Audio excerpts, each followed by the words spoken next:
ನಾನಿವತ್ತು fish fry ಮಾಡುವಂಥ ಹೊಸ ರೆಸಿಪಿ ಫಿಶ್ ಫ್ರೈಗೆ ತೊಗೊಂಡೆ.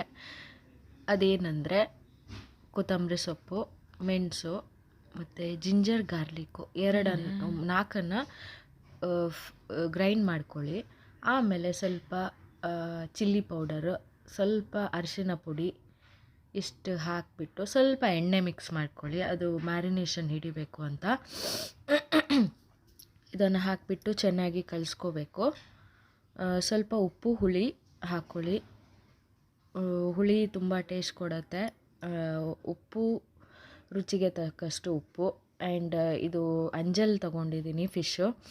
ಅಂಜಲ್ಗೆ ಸ್ವಲ್ಪ ಉಪ್ಪು ಜಾಸ್ತಿ ಬೇಕಾಗತ್ತೆ, ಇಲ್ಲಾದರೆ ಅಷ್ಟು ಟೇಸ್ಟ್ ಬರಲ್ಲ. ಅದಕ್ಕೆ ಉಪ್ಪು ಸ್ವಲ್ಪ ಜಾಸ್ತಿ ತೊಗೊಂಡಿದ್ದೀನಿ. ಹೀಗೆ ಮ್ಯಾರಿನೇಟ್ ಮಾಡಿ ಒಂದು 2 hours ಇಟ್ಕೊಳ್ಳಿ.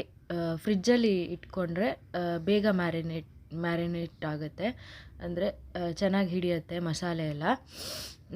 ಟೇಸ್ಟ್ ಮಾತ್ರ ಸಖತ್ತಾಗಿ ಬಂದಿತ್ತು. ಇದನ್ನು ಹೊಸ ರೆಸಿಪಿ ಆ್ಯಂಡ್ ಸ್ಮೆಲ್ಲು ಅಷ್ಟೇ ಚೆನ್ನಾಗಿತ್ತು.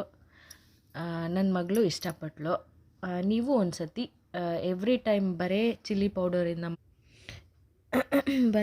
ಪೌಡರಿಂದ ಮಾಡೋದು ಬಿಟ್ಟು ಇದೊಂದು ಸತಿ ಟ್ರೈ ಮಾಡಿ ನೋಡಿ, ತುಂಬ ಚೆನ್ನಾಗಿರುತ್ತೆ. ವಿಡಿಯೋ ಇಷ್ಟ ಆದರೆ ಲೈಕ್ ಮಾಡಿ.